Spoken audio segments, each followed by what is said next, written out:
Zdravo svima i dobrodošli kod mene u kuhinju. Kao što vidite, danas pripremamo čuvene čupavce.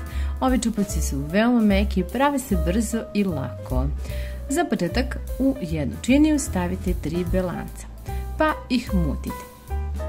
A dok mutite belance, postepeno dodajte i šećer. Treba nam 120 g šećera. Ukoliko još uvijek niste, zapratite kanal klikom na dugme prati. Nastavite da mutite i dodajte postepeno i 3 žumanca.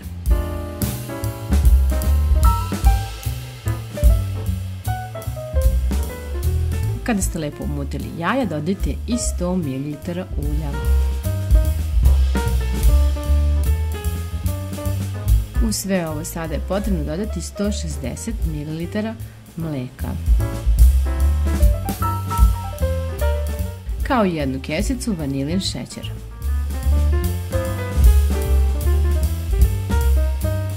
A moji prijatelji iz Sentele za ovaj recept imaju super brašno, to je tip 400 oštro za keks, torte i kolače. Treba će nam 200 g brašna, a u to brašno ćemo dodati i jednu kesicu praška za pecivo, pa sve promešati. Kesica je od 10 g. Postepeno dodajte mešavinu brašna i praška za pecivo, pa mutite. Mutite ručno, tako je najbolje.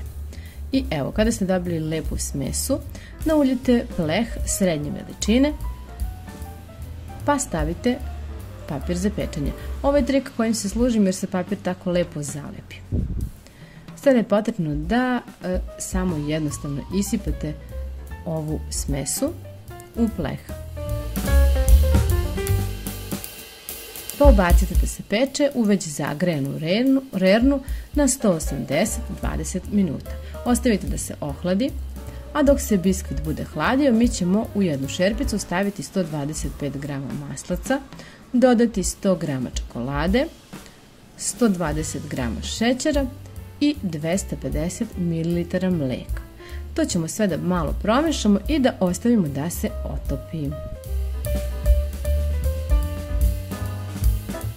Kada bude provrelo, ostavit ćemo da ključa nekih 5 minuta, a zatim ugasiti.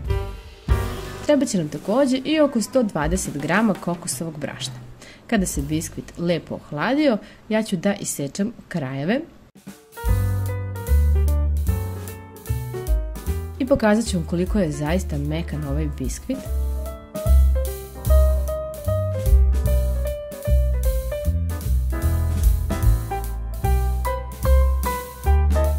Skinut ću papir za pečenje.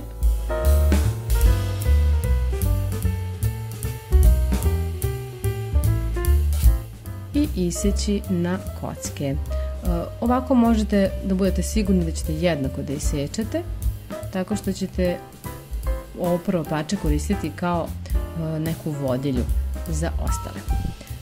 Uzmite zatim kocku po kocku, pa umačite u ovu čokoladnu smesu.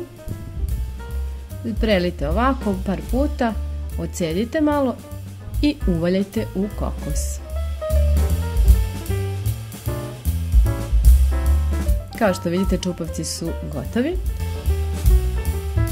Kao što vidite, čupavci se prave jako jednostavno i brzo, veoma su ukusni, sočni i meki, a ja se nadam da će vam se dopasti ovaj recept. Ukoliko je tako, pišite mi u komentarima. Ja vas puno pozdravljam. Ćao!